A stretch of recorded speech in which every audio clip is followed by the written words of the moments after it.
School കാലഘട്ടത്തിൽ തന്നെ പാത്തോട്ടി എന്ന റോബോട്ട് നിർമ്മിച്ച ശ്രദ്ധേയനായ ഇ.കെ. നായനാർ സ്മാരക ഗവൺമെന്റ് ഹയർ സെക്കൻഡറി സ്കൂളിലെ പൂർവ്വ വിദ്യാർത്ഥിയും ലിറ്റിൽ കൈറ്റ്സ് അംഗവുമായ സിയാദിന്റെ വീട്ടിലാണ് നമ്മളിപ്പോൾ നിൽക്കുന്നത്. മറ്റു കാര്യങ്ങൾ നമുക്ക് സിയാദിനോട് തന്നെ ചോദിച്ചറിയാം.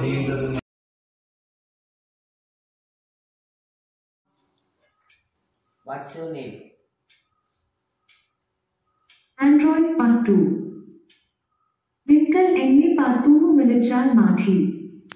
Turn on the light. Turn bulb to red. He is the Chief Minister of Kerala. The Chief Minister of Kerala is Pinarayi Vijayan. Who is Cristiano Ronaldo? According to Wikipedia, Cristiano Ronaldo is a Portuguese professional footballer who plays as a forward for and captains both Saudi Pro League club Al Nassr and the Portugal national team. Who is our HM? Sajni Madden. Who is our kite master? Vishal Sir. I love you. Yuda Tendi. Enikku ninne ishtamalla. പാത്തോട്ടി എന്ന റോബോട്ടിന്റെ നിർമ്മാണവും മറ്റു കാര്യങ്ങളും നമുക്ക് സിയാദിനോട് തന്നെ ചോദിച്ചറിയാം. റോബോട്ടിന് പാത്തോട്ടി എന്ന് പേരിടാൻ കാരണം അതായത് ഇത് ഞാൻ ബിൽഡ് ചെയ്ത് വന്നപ്പോ ഇത് ലൈൻ ഫോളോ ചെയ്തിട്ടാണ്, ഒരു പാത്ത് ഫോളോ ചെയ്തിട്ടാണ് കിച്ചണിന് ഡൈനിങ് ഹാളിലേക്ക് പോകുന്നത്. അപ്പോൾ അതുകൊണ്ടാണ് പാത്ത് റെക്കഗ്നൈസ് ചെയ്തിട്ട് പോകുന്നതുകൊണ്ടാണ് പാത്തോട്ടി എന്ന് പേരിട്ടത്. പിന്നെ ആ സമയത്തായിരുന്നു തല്ലുമാല എന്ന് പറഞ്ഞ മൂവി റിലീസ് ചെയ്തത്.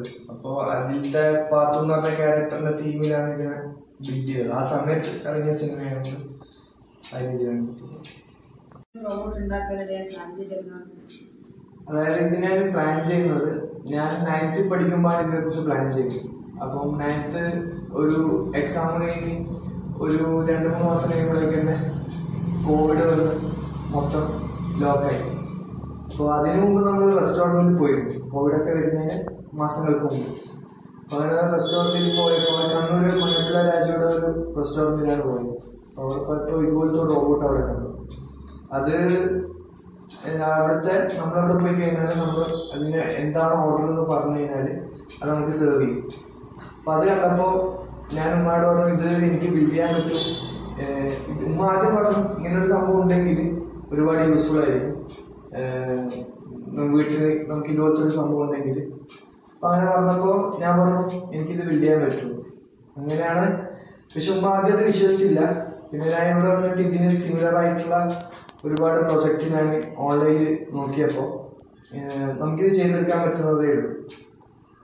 അപ്പം ഞാൻ പ്ലാൻ ചെയ്യാൻ തുടങ്ങിയാണ്. അപ്പം അങ്ങനെ ഒരു 9th കഴിഞ്ഞ് 10th ആണ് ഞാനിതിൻ്റെ പാതി സംഭവങ്ങൾ ചെയ്യുന്നത്.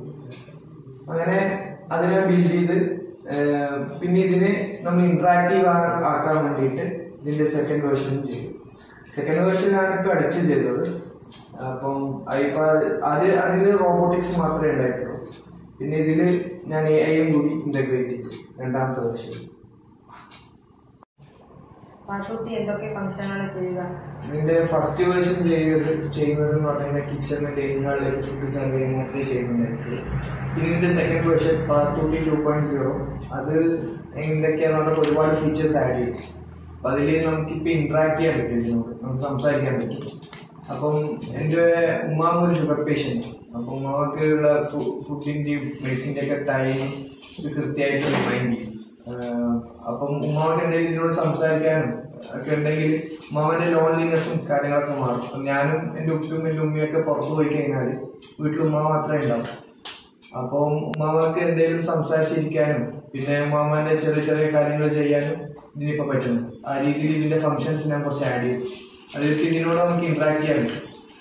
ഉമ്മാമക്ക് പിന്നെ ഇതിലൊരു ക്യാമറ ഉണ്ട്. അപ്പോൾ ആ ക്യാമറ വെച്ചിട്ട് ഉമ്മാമക്ക് നമ്മളോട് കമ്മ്യൂണിക്കേറ്റ് ചെയ്യാം. അതെങ്ങനെയാണ് പോസിബിൾ ആണെന്ന് വെച്ചാൽ ഉമ്മാമക്ക് ഡയൽ ചെയ്യാനൊന്നും പറ്റില്ല. അപ്പോൾ ഉമ്മാമ ഇതിൻ്റെ ക്യാമറയുടെ മുമ്പിൽ വന്ന് നിന്ന് കഴിഞ്ഞാൽ നമ്മുടെ ഫോണിലേക്ക് കോൾ വരും. അങ്ങനെ നമുക്ക് ഉമ്മാമയായിട്ട് കോണ്ടാക്ട് ചെയ്യാൻ പറ്റും. അതാണ് ഞാൻ ആഡ് ചെയ്ത പുതിയ ഫംഗ്ഷൻ. സാധനങ്ങൾ എവിടെയാണ്? അത് ഇതിൻ്റെ പാർട്സ് കോമ്പോണൻസുകളെ കുറിച്ച് പറയുകയാണെങ്കിൽ എനിക്കിത് വാങ്ങിത്തന്നതിൻ്റെ ഉപ്പയാണ്. അപ്പം ഇത് ഫസ്റ്റ് ബിൽഡ് ചെയ്യുന്ന സമയത്ത് ചെറിയ ചെറിയ പാർട്സ് ഒക്കെ വെച്ചാണ് ഞാൻ ചെയ്തത്. അപ്പം ഒരുപാട് സംഭവങ്ങളൊക്കെ നമുക്ക് ഹാർഡ്വെയർ ഒക്കെ നമ്മൾ ആദ്യം വിചാരിച്ച സംഭവം ഒന്നും ആയിരിക്കില്ല ഇത് നമ്മൾ ബിൽഡ് ചെയ്ത്. അപ്പം നമ്മൾ ഓരോ പ്രാവശ്യവും ചെക്ക് ചെയ്ത് അത് സൂട്ടാകുന്നില്ല, അപ്പം അത് മാറ്റി, ചിലത് അടിച്ചു പോയി, കത്തിപ്പോയി. അപ്പം അങ്ങനെ ഓരോ സംഭവങ്ങളും നമ്മളത് വീണ്ടും വീണ്ടും ട്രൈ ചെയ്ത് നോക്കിയിട്ട് തന്നെയാണ് ചെയ്തത്. അപ്പം ഓരോ പ്രാവശ്യവും ഇങ്ങനെ ഓരോന്നൊക്കെ പോകുമ്പോൾ ഉപ്പ തന്നെയാണ് എനിക്കെല്ലാം വാങ്ങിച്ചു തരാറ്. അത് ഓൺലൈനായിട്ടും അതുപോലെ തന്നെ ഓഫ്ലൈനായിട്ട് അടുത്തുള്ള ഇലക്ട്രോണിക് ഷോപ്പിൽ നിന്നും വാങ്ങും. ഈ പാത്തുകുട്ടി എന്ന റോബോട്ട് ഉണ്ടാക്കാൻ അല്ലെങ്കിൽ ആക്കി കഴിഞ്ഞാൽ ഈ റോബോട്ട് ഉണ്ടാക്കാൻ എന്തുമാത്രം ചെലവാണ്? ഇത് ഉണ്ടാക്കാൻ ഒരുപാട് ചിലവൊന്നും വന്നിട്ടില്ല. അതായത് ഫസ്റ്റ് വേർഷൻ ഉണ്ടാക്കുമ്പോൾ എനിക്ക് ഒരുപാട് ചിലവൊന്നും ആയിട്ടില്ല. കാരണം ഞാൻ ഇതൊക്കെ നമുക്ക് അവൈലബിൾ ആയ കാര്യങ്ങളൊക്കെ വെച്ചാണ് ഇതിൻ്റെ ബോഡി പാർട്സ് നിർമ്മിച്ചിട്ടുള്ളത്. പിന്നെ ഇതിൻ്റെ ഇലക്ട്രോണിക് കോമ്പോണൻസ് ആണെങ്കിലും നിങ്ങൾക്ക് ഇപ്പം ഫെമിലിയർ ആയിട്ടുള്ള കാര്യങ്ങളൊക്കെ, അതായത് Arduino census, IR sensor, ultrasonic sensor, പിന്നെ മോട്ടോഴ്സ്, അങ്ങനത്തെ ഒക്കെ അവൈലബിൾ ആയിട്ടുള്ള ചെറിയ ചീപ്പായിട്ടുള്ള കാര്യങ്ങളൊക്കെയാണ് യൂസ് ചെയ്തിട്ടുള്ളത്.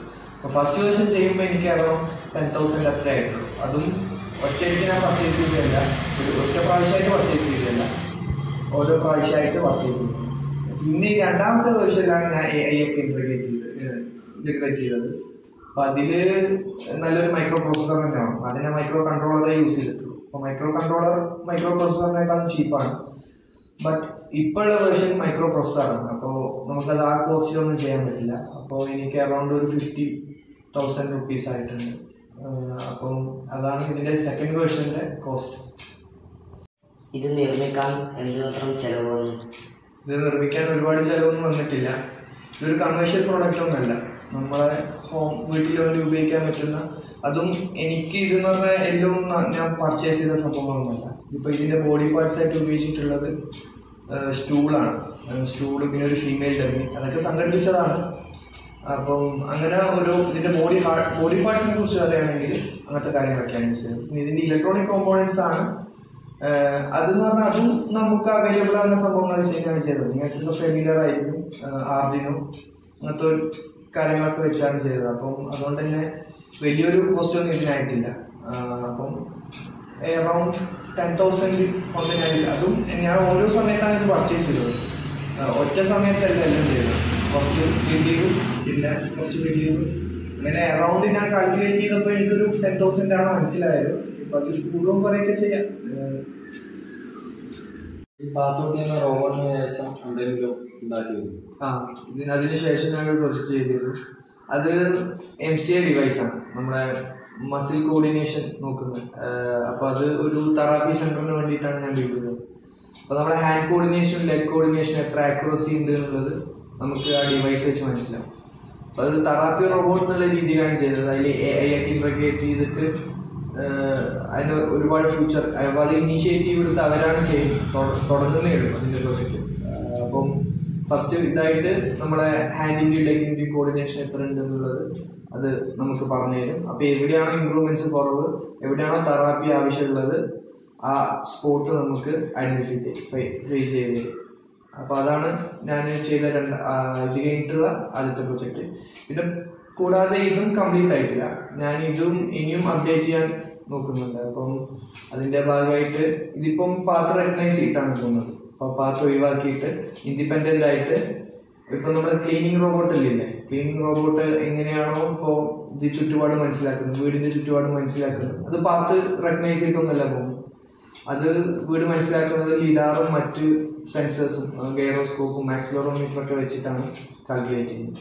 അപ്പം അതുപോലെ ഇതിനെ മാറ്റി ഇൻഡിപെൻഡൻ്റ് ആക്കണം. പിന്നെ കൂടാതെ ഇനിയിപ്പോൾ AI ആണല്ലോ, അപ്പം നിങ്ങളും ഒരുപാട് പ്രൊജക്ട്സ് ഒക്കെ ചെയ്യുന്നുണ്ടാവും. അപ്പം ഇതിൽ AI ഒന്നും കൂടി ഇൻ്റഗ്രേറ്റ് ചെയ്ത് ഡെവലപ്പ് ചെയ്യണമെന്ന് ആഗ്രഹമുണ്ട്. അപ്പം അതൊക്കെയാണ് ഇനിയുള്ള പ്രൊജക്റ്റ് ചെയ്തതും ഇനി ചെയ്യാനിരിക്കുന്നത്.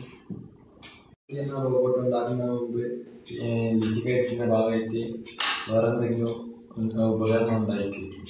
ചെയ്തിട്ടുണ്ട്, ഒരുപാട് പ്രൊജക്റ്റ് ചെയ്തിട്ടുണ്ട്. ഇതിനു മുമ്പ് ഞാൻ നിങ്ങളെ സ്കൂൾ അവിടെ പഠിക്കുന്ന സമയത്ത് ലിറ്റിൽ കൈറ്റ്സിന്റെ ഭാഗമായിട്ടും പിന്നെ ശാസ്ത്രമേളയുടെ ഭാഗമായിട്ടും ഒരുപാട് പ്രൊജക്റ്റ് ചെയ്തിട്ടുണ്ട്. അപ്പം ലിറ്റിൽ കൈറ്റ്സിന്റെ ഭാഗമായിട്ട് ഞാൻ ഇതിന്റെ ഫസ്റ്റ് വേർഷന്റെ ബേസ് സംഭവം ബിൽഡ് ചെയ്തത് ലിറ്റിൽ കൈറ്റ്സിന്റെ ഇൻഡിവിജ്വൽ പ്രോഗ്രാമിങ്ങിന് വേണ്ടിയിട്ട് 10th സ്റ്റാൻഡേർഡിൽ പഠിക്കുമ്പോഴാണ്.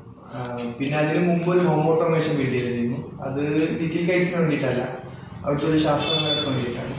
അപ്പം അതെന്ന് പറഞ്ഞാൽ അത് മാർജിനെ വെച്ചാണ് ഞാൻ ചെയ്തത്.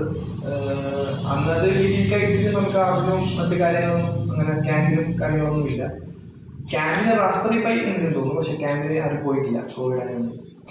അപ്പം അതുകൊണ്ട് ആ സമയത്ത് ഞാൻ ശാസ്ത്രമേളക്ക് വേണ്ടിയിട്ട് ചെയ്തതാണ് ഹോം. ഇതിന്റെ ഭാഗമായിട്ട് താങ്കൾക്ക് പുരസ്കാരങ്ങൾ ലഭിച്ചിട്ടുണ്ടാവില്ലേ? അത് ഒരുപാട് പുരസ്കാരങ്ങൾ ലഭിച്ചിട്ടുണ്ട്. ഫസ്റ്റ് വേർഷൻ ബിൽഡ് ചെയ്തപ്പോഴാണ് എനിക്കൊരു സ്പാനിഷ് അവാർഡ് കിട്ടിയത്. അപ്പോൾ അത് അടുത്തുള്ളൊരു ആയുർവേദ റിസോർട്ടിൽ, ഗ്രീൻസ് ആയുർവേദ റിസോർട്ടിൽ വെച്ചിട്ടാണ് കിട്ടിയത്. അപ്പോൾ അന്റോണിയോ പെല്ലറ്റ് എന്നാണ് ആ സ്പാനിഷ് അവാർഡിൻ്റെ പേര്. പിന്നെ എനിക്ക് താമരശ്ശേരി നോളജ് സിറ്റിയിൽ വെച്ചിട്ട് ഒരു ബെസ്റ്റ് ടെക്കി അവാർഡ് കിട്ടി. അപ്പോൾ ഇതെടുത്ത എക്സ്പോയിൽ പോയിരുന്നു ഞാൻ. അപ്പോൾ അവിടെ വെച്ച് നടന്ന എക്സ്പോയിൽ തന്നതാണ്. പിന്നെ അതുകൂടാതെ ധർമ്മടം മണ്ഡലത്തിൽ വെച്ചിട്ട് ഇതിൻ്റെ സെക്കൻഡ് വേർഷൻ ബിൽഡ് ചെയ്തപ്പോൾ മുഖ്യമന്ത്രി പിണറായി സാർ തന്നിരുന്നു.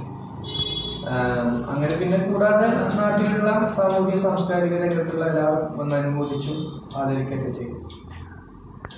സ്വന്തമായി നിർമ്മിച്ച നാട്ടിൻ്റെ അഭിമാനമായി മാറിയ വയനാട് ചെറുപ്പമതി വിദ്യാർത്ഥിന്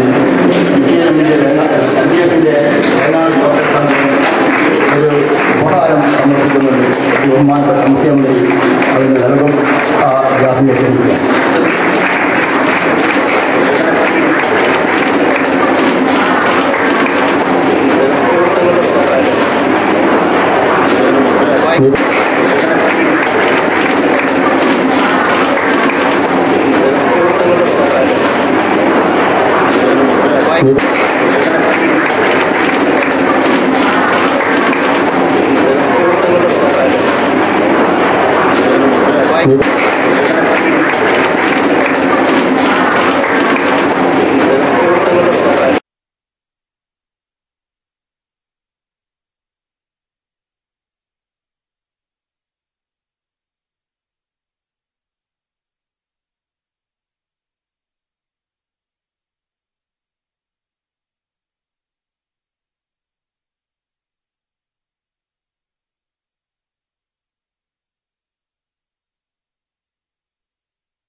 ഷാദ് നമ്മുടെ സ്കൂളിലെ ലിറ്റിൽ കൈറ്റ്സ് അംഗവും പൂർവ്വ വിദ്യാർത്ഥിയുമാണ്. ഇപ്പോഴും ലിറ്റിൽ കൈറ്റ്സ് വിദ്യാർത്ഥികളോട് എന്താണ് പറയാനുള്ളത്?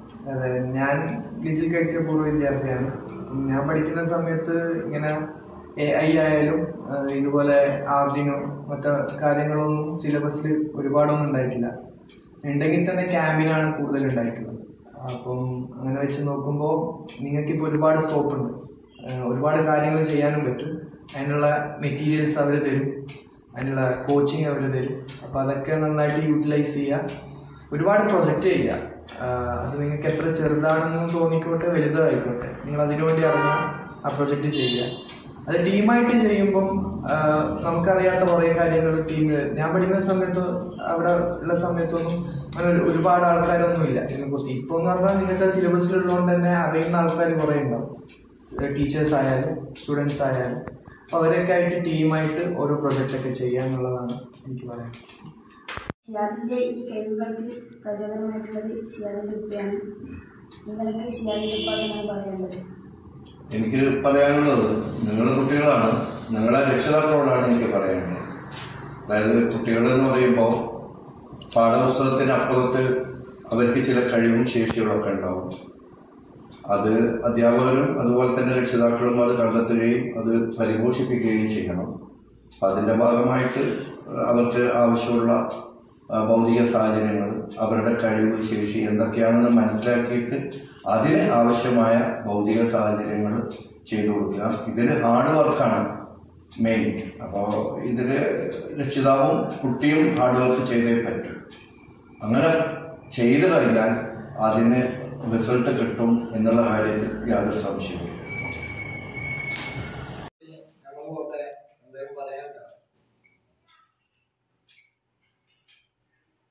മക്കളെ, നിങ്ങൾ നന്നായി പഠിക്കണം. നീ എന്നതിലുള്ള മക്കളായോ?